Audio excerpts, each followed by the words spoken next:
नमस्कार दर्शकों, Asia net news Hindi में आपका स्वागत है। आपके साथ मैं हूं श्रीकांत सोनी। इस खास प्रोग्राम में हम बात करेंगे कोरोना वायरस का जो नया वेरिएंट आया है वो कितना जानलेवा साबित हो रहा है। दुनिया के 195 देश कोरोना वायरस की चपेट में हैं। करोड़ों लोग इससे संक्रमित हो चुके हैं। अब इस नए वेरिएंट से कैसे बचें? हमारे साथ बेहद खास मेहमान मौजूद हैं। मध्य प्रदेश के कोरोना वायरस एडवाइजरी के मेंबर और अग्रवाल हॉस्पिटल के एमडी श्वास रोग विशेषज्ञ डॉक्टर पीएन अग्रवाल साहब। सर, बहुत बहुत स्वागत है आपका एशिया नेट न्यूज हिंदी के इस खास कार्यक्रम में। Thank you Shrikant. Hello friends. Sir, सवाल मैं सबसे पहले आपसे यही पूछूंगा कि कोरोना वायरस तो लोग समझ चुके हैं, लेकिन इसका ये जो नया वेरिएंट आया है ये क्या है? देखिए श्रीकांत, ये जो कोरोना वायरस है इन्फ्लुएंजा वायरस की फैमिली का वायरस है और इनके नेचुरल कोर्स में इनके अंदर म्यूटेशंस होते रहते हैं और ये हमेशा से चलता चला आया है। और एवरी 2 वीक्स इस कोरोना वायरस में भी म्यूटेशंस होते हैं। कुछ म्यूटेशन माइल्ड होते हैं पर कुछ म्यूटेशन ऐसे होते हैं जो कि हानिकारक होते हैं और रोग को तेजी से बढ़ाते हैं, इसको तेजी से फैलने में मदद करते हैं। कई बार वो बहुत ज्यादा गंभीर भी हो सकते हैं। तो अभी जो नया म्यूटेशन देखा गया ये सितंबर में पहली बार यूनाइटेड किंगडम में देखा गया और नवंबर तक देखा गया कि होते होते इसने लंदन में करीब 40 से 50% आबादी को संक्रमित किया था और अभी 60% पॉपुलेशन अभी लंदन की दिसंबर में इस स्ट्रेन से संक्रमित है और इस स्ट्रेन का नाम रखा गया है B117। तो ये स्ट्रेन एक्चुअली जो साइंटिस्ट बता रहे हैं कि इस स्ट्रेन में कुछ समस्याएं हैं, कुछ प्रॉब्लम्स हैं। ये बहुत तेजी से स्प्रेड करता है या तेजी से इन्फेक्शन फैल रहा है। कुछ जैसे आपने कुछ समय पहले न्यूज में बहुत चल रहा था कि तेजी नया स्ट्रेन आया है और पूरे वर्ल्ड में आया और हमारे देश में भी काफी लोग जो यूके से ट्रेवल करके आए हैं तो उन्होंने संक्रमण साथ लाए हैं, इसलिए गवर्नमेंट ऑफ इंडिया ने उसको फ्लाइट्स को भी बंद कर दिया था। तो ये स्ट्रेन यंगस्टर्स में ज्यादा फैलता है, ज्यादा तेजी से फैलता है और ज्यादा बड़े ग्रुप्स को इन्वॉल्व करता है। अच्छी बात यह है कि यंगस्टर में ज्यादा फैलता है, तो युवाओं को किस तरह से इससे खतरा है? क्या ऐसा तो नहीं कि ये 70% तेजी से ये बढ़ रहा है या फैल रहा है? देखिए, क्योंकि ये तेजी से फैल रहा है, इसके अंदर कुछ कैरेक्टर्स इसलिए फैलता है, वो मैं बाद में डिस्कस करूंगा। आपका जवाब ये है प्रश्न का कि जब तेजी से फैलता है तो ज्यादा बड़ी आबादी संक्रमित होती है। युवा तो इम्यूनो कॉम्पिटेंट है, फिट है, स्वस्थ है, जनरली उनको असर बुरा नहीं होता है। और ये इन्फेक्शन लेके यदि वो अपने घर जाते हैं, घर में उनके बुजुर्ग पेरेंट्स हैं, उनके टीचर्स हैं, एल्डरली ग्रैंड पेरेंट्स हैं, तो उनको संक्रमण से ज्यादा खतरा होता है। तो ये इन्फेक्शन को फैलने से रोकने में हमें हर संभव कोशिश करनी चाहिए। ये इसके अंदर इंपॉर्टेंट बात है और ये बताऊंगा मैं कि ये क्यों ऐसा हुआ। एक्चुअली इसके सरफेस में, वायरस के सरफेस में स्पाइक प्रोटीन्स होते हैं। स्पाइक प्रोटीन्स वो होते हैं जो दूसरे ह्यूमन सेल के सरफेस में कांटेक्ट से चिपकते हैं, जुड़ते हैं। तो ये स्पाइक प्रोटीन की म्यूटेशन से ये स्थिति बनी है कि ये ज्यादा विरुलेंट होगा, ज्यादा तेजी से स्प्रेड करते हैं। पर अच्छी बात यह है कि इनसे सीरियसनेस ऑफ डिजीज उतनी नहीं बढ़ी है और ना ही मृत्यु दर बढ़ी है। तो ये एक रिलीफ की बात है। तो सर, कैसे इससे बचा जाए, यानी कि इसके लिए जो नया वेरिएंट है इसके लिए प्रिकॉशन क्या हो? जी, प्रिकॉशन बहुत जरूरी है। वो इसलिए जरूरी है कि आज ऑलरेडी 33 वर्ल्ड की 33 कंट्रीज में ये वायरस फैल चुका है। इसमें USA, Canada, Australia, India, Pakistan, Germany, Holland, Finland, मतलब वर्ल्ड की करीब क्योंकि जहां आजकल फ्लाइट से लोग जाते आते हैं इन्फेक्शन फैलता है। तो इससे बचने के लिए आवश्यक है कि हम अपना बेसिक बिल्कुल ना भूलें। सबसे पहले मास्क पहनना एक्सट्रीमली इंपॉर्टेंट है। आप जब तक मास्क पहने, आप देखिए आप प्रोटेक्टेड हैं। वायरस की एंट्री हमारे नोज और माउथ से हमारी बॉडी में होती है और आईज से हो सकती है, पर सांस के थ्रू ही वायरस अंदर आता है। तो ये सबसे पहला और सबसे इंपॉर्टेंट स्टेप रहेगा कि हमेशा मास्क पहने।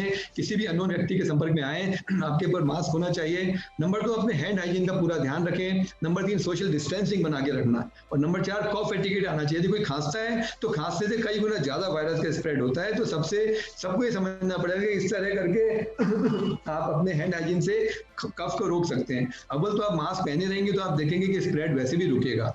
नंबर 2, क्राउडिंग नहीं होनी चाहिए। जाने अनजाने में हम लोग देख रहे हैं, पिछले समय में हमारे देश में भी, हमारे भोपाल में भी हम देख रहे हैं कि शादियां हुई, उस समय काफी लोगों का मिलना जुलना हुआ शादी में एक बार गए तो भूल जाते हैं कि मास्क की एटिकेट क्या है, और वहां देख रहे हैं कि बार बार लोग बीमार हो रहे हैं, पूरे के पूरे फैमिलीज बीमार हो रही हैं। और यहाँ गंभीरता यूं होती है कि यंगस्टर तो फिर भी अच्छे हो जाते हैं, पर उनके पेरेंट्स हैं और जो बुजुर्ग हैं उनमें डिजीज घातक हो जाती है। डायबिटिक पर्सन है उनको एक्स्ट्रा केयर करना पड़ता है, उसमें वायरस का मल्टीप्लिकेशन ज्यादा होता है और बॉडी को डैमेज ज्यादा होता है। देखते देखते उनके लंग्स डैमेज होते हैं, ऑक्सीजन कम होती है, किडनी फेल होती है और उनका ब्लड प्रेशर कम होता है, हार्ट अटैक भी इनसे हो रहे हैं बार बार। तो सबसे इंपॉर्टेंट है कि हम ये मान के चलें कि भाई वायरस का इन्फेक्शन मुझे नहीं लगना चाहिए, तो उसमें बचाव के सारे तरीके बहुत इंपॉर्टेंट रहेंगे। बिल्कुल सर, ये मौसम लगातार चेंज हो रहा है, तो क्या इसमें भी संभावना ज्यादा है या खतरा ज्यादा है कोविड का और नए वेरिएंट का? बिल्कुल ठीक है। ये जो ठंडा मौसम अभी चल रहा है, विंटर चल रहे हैं, अभी हम देख रहे हैं कि बदलता मौसम भी है। बीच में परसों धूप आ रही थी, अब ये आज बादल आ गए, ठंडे मौसम है, स्नोफॉल हो रही नॉर्थ इंडिया में, दिल्ली में खूब रेन्स हो रहे हैं। तो ये पूरा मौसम वायरस के मल्टीप्लिकेशन के लिए एकदम परफेक्ट उपयुक्त मौसम है। इसलिए इस समय वायरस बहुत जल्दी से फैलता है और इस समय ज्यादा केयर करने की जरूरत है। यानी कि सर, जो दिल्ली या जम्मू कश्मीर यहाँ पर जिस तरह से ठंड पड़ रही है और बर्फ गिर रही है, यहाँ पे तो और ज्यादा आपको चौकन्ना रहना होगा इसके लिए। बिल्कुल ठीक कह रहे हैं, चौकन्ना रहना होगा। एक हद तक बर्फबारी का यह है कि लोग बाहर कम निकल रहे हैं, ये अच्छी बात है, परंतु जब बर्फबारी बंद होती है, लोग टूरिस्ट भी आजकल जा रहे हैं जम्मू में और आप देख रहे हैं सभी जगह, तो उस समय भी केयरफुल होने की जरूरत है। और जो बड़ी गैदरिंग्स है वो ज्यादा खतरनाक है। हम लोग ने देखा स्कूल खुल रहे हैं, कॉलेजेस खुल रहे हैं, और ये भी खबरें आ रही है कि किसी किसी सिटीज में टीचर्स और स्टूडेंट भी संक्रमित हो रहे हैं।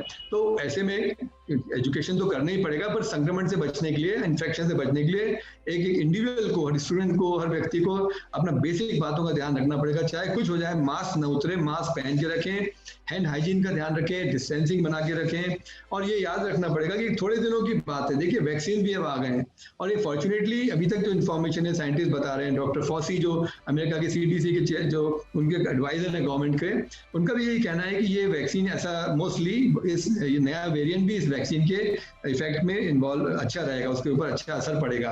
तो हमको थोड़ा देर धैर्य रखने की जरूरत है, और ये मान के चलिए जब तक वैक्सीन लगेगा तब तक मास्क की वैक्सीन है, यही सबसे इंपॉर्टेंट, मास्क की वैक्सीन है। और मास्क अप इंडिया की कैंपेन में हम सबको हिस्सेदार बनना चाहिए, और अच्छी एटिकेट बहुत जरूरी है, हेल्दी लाइफ स्टाइल, ठंड से बचाओ, और बेसिक सारी यही बातों का ध्यान रखने से आप देखेंगे कि बहुत हद तक अंतर रहेगा। एक और बात मैं कहना चाहूंगा, अस्थमा के मरीज, डायबिटीज के मरीज, या जो हार्ट के पेशेंट हैं, या जो लिवर क्रॉनिक डिजीज वाले हैं, इन लोगों को कई गुना ज्यादा रिस्क रहती है इस इन्फेक्शन के लगने की, और लगने के बाद इनके अंदर उसका दुष्प्रभाव बहुत ज्यादा होता है, और देखते देखते बीमारी क्रिटिकल स्थिति में चली जाती है।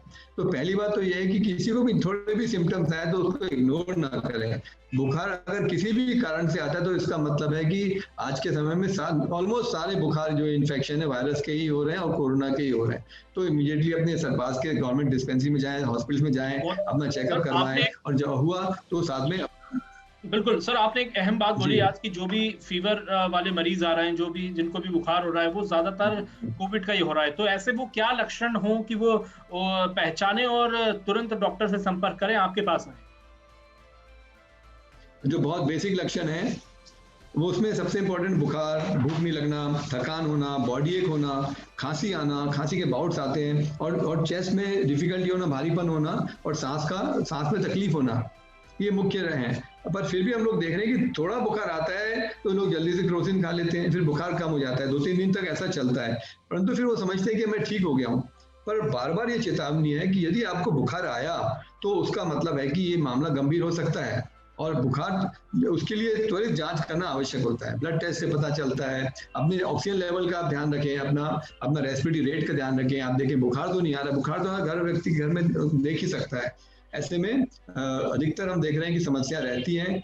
और दूसरी बात यह है कि समस्या के अलावा मन में डर तो बैठ गया, बुखार है तो सबको लगा तो मुझे हो सकता है कोरोना हो, परंतु ऐसे में बेहतर है चेक करते हैं। बिल्कुल। तो सर फिर क्रोसिन और पैरासीटामोल कब खाना चाहिए, इनके एथिक्स क्या है फिर?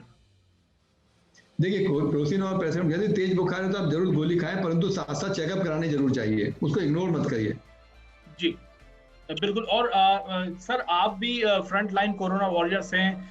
मैं आपसे जानना चाहता हूं पर्सनली कि आप लगातार पेशेंट को देखते हैं, कई ऐसे श्वास के मरीज आते हैं या दूसरी भी बीमारियों से जो ग्रसित रहते हैं, लगातार आप काम कर रहे हैं। आप अपने आप को कैसे उनके बीच में रहते हैं और क्या प्रिकॉशन आप रखते हैं ताकि आपसे लोग प्रेरणा ले सकें? जी देखिए, बाय गॉड्स ग्रेस हम लोग मार्च से काम कर ही रहे हैं और सब पूरा स्टाफ संक्रमित होने से बचा हुआ है। हम लोग तो देखिए पेशेंट आते हैं मेरे पास जो संभावित होते हैं, हम लोग जांच करके देखते हैं, उनका एक्सरे सीटी स्कैन करते हैं, ब्लड टेस्ट करते हैं, तो सब तब कंफर्म होता है कि इनको तो संक्रमण है। दैट मीन्स हमारे सामने वो आके बैठ के गया पेशेंट, हमने एग्जामिन भी उसको किया।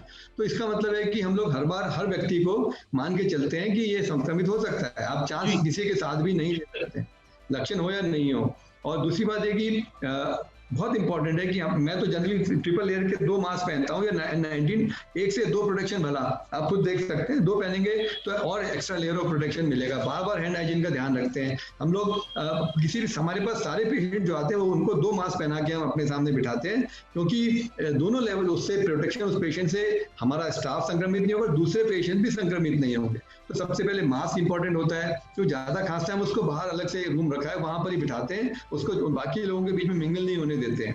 उसके अलावा सबका टेम्परेचर देखते हैं, ऑक्सीजन सैचुरेशन देखते हैं और सबको बार बार एजुकेट करते हैं कि आप दिखाने तो आ रहे हैं। और हम लोग उस तरह से पूरा स्टाफ लैब में हमारे टेक्नीशियंस हैं, डॉक्टर्स हैं, पैरामेडिकल स्टाफ है, क्योंकि मेरे अस्पताल में हम लोग एडमिट नहीं करते, हमारा नॉन कोविड अस्पताल है इसलिए हम लोग एडमिट नहीं करते, परंतु फिर भी दिखाने तो पेशेंट आते ही हैं। तो इसी तरह से हम अपने आप को बचाते हैं। नंबर 1। नंबर 2, हम लोग ध्यान रखते हैं, मैंने सारे स्टाफ को बोला हो कि आप बारिश में भीगो नहीं, बाहर आप रात में घर जाते हो, ठंड का मौसम है, आप एक्स्ट्रा वार्म क्लोथ पहनो, अपने आप को बचाओ, वायरल इन्फेक्शन से बचाओ। नंबर 3, हम लोग अपने आप को स्वस्थ रखने के लिए कुछ ना कुछ एक्सरसाइज करते हैं, वॉकिंग करते हैं, योगा करते हैं, प्राणायाम करते हैं, ट्रेडमिल करते हैं। तो फिटनेस भी अपना बढ़ा के रखना बहुत जरूरी है। और नंबर 4, समय पे खाइए और हेल्दी खाइए। हम लोग भी नेवर ओवर ईट और कोशिश करते हैं कि बिल्कुल हेल्दी हाइजीनिक खाना हो। वो शेड्यूल के सर बताइए आप, एक क्या डाइट चार्ट होना चाहिए और क्या शेड्यूल होना चाहिए? देखिए डाइट चार्ट में तो हेल्दी खाना खाइए। आप ब्रेकफास्ट लेते हैं, मिल्क लीजिए, सूप लीजिए, आप कुछ आप स्नैक्स ले सकते हैं, कुछ फ्रूट्स लीजिए, ड्राई फ्रूट्स लीजिए, स्प्राउट्स लीजिए, जो भी आप जिसका जो होता है, कुछ एग लेते हैं, ये सब अच्छी बात है। लंच के समय में रूटीन खाना खाना चाहिए, जैसे दाल चावल सब्जी रोटी होती है कुछ, पर ओवर ईट ना करें, हैवी ना खाएं। इंपॉर्टेंट बात है कि कंट्रोल खाना खाने से आपकी फिटनेस बनी रहती है। ऐसे ही रात के खाने में रहता है, तो स्पेशली बहुत एक्सट्रीम खट्टी चीजें, एक्सट्रीम फ्रिज की ठंडी फूड आइटम ये नहीं अच्छे हैं, पर जो जनरली हेल्दी फूड है उसमें उसको खाने में कोई समस्या नहीं है। और बाकी हाइजीन का फिर भी हर जगह ध्यान रखना जरूरी है। बिल्कुल सर, आखिरी सवाल, वैक्सीन के लिए और कितना इंतजार करना होगा? मुझे लगता है कि इंतजार की घड़ियां आप खत्म होने को हैं। 14 तारीख से वैक्सीनेशन शुरू हो जाएगा हमारे देश में। एक बहुत बड़ा अचीवमेंट है। हमारे देश में बनी हुई वैक्सीन वर्ल्ड भर में जाएंगी। मुझे लगता है कि मैं तो फैन हूँ हमारे प्रधानमंत्री जी का, और फिर से कहना चाहूंगा कि उन्होंने कितने शानदार तरीके से पूरे कठिन समय में आगे से फ्रंट से लीड करते हुए अपने देश को, सबको बचाया, बड़े बड़े इंपॉर्टेंट स्टेप्स लिए, टफ स्टेप्स लिए, टफ डिसीजन लिए, जो कि हमारे हित में रहे। और आगे साथ साथ देश भी बढ़ रहा है, इकोनॉमिक फ्रंट पे भी बढ़ रहा है। और आप देखिए काफी हद तक हमारे लोग अधिकतर लोग काम कर रहे हैं। तो कुछ समय पहले उन्होंने जो टेक्नोलॉजी लेके आए, तो आप देखिए छोटे छोटे बच्चे KG1, क्लास 2, क्लास 5 ऑनलाइन पढ़ रहे हैं आजकल। बड़ा अचंभित हैं, अजूबा लगता है, पर इट्स रियली लवली फीलिंग कि छोटे छोटे बच्चों की क्लासेस चल रही हैं सुबह से, और जबकि सब प्रोटेक्टेड भी है। बिल्कुल, यानी कि सर इंतजार खत्म होगा, और जो आपने टिप्स बताई है, जो प्रिकॉशन बताए हैं, उनका ध्यान रखना होगा हमें। और इसी बात से सर मैं अपने प्रोग्राम को जो है खत्म करूंगा। बहुत बहुत शुक्रिया, आपने एशियानेट न्यूज़ हिंदी के लिए वक्त निकाला। बहुत बहुत शुक्रिया। धन्यवाद। Thank you. Thanks a lot. Take care everybody. कैसा लगा ये वीडियो हमें कमेंट सेक्शन में ज़रूर बताएं, और अगर ये वीडियो पसंद आया हो तो इसे लाइक और शेयर भी करें, और हमारे चैनल एशियानेट न्यूज़ हिंदी को सब्सक्राइब करना ना भूलें, और इसके नोटिफिकेशन पाने के लिए बेल आइकन को ज़रूर दबाएं।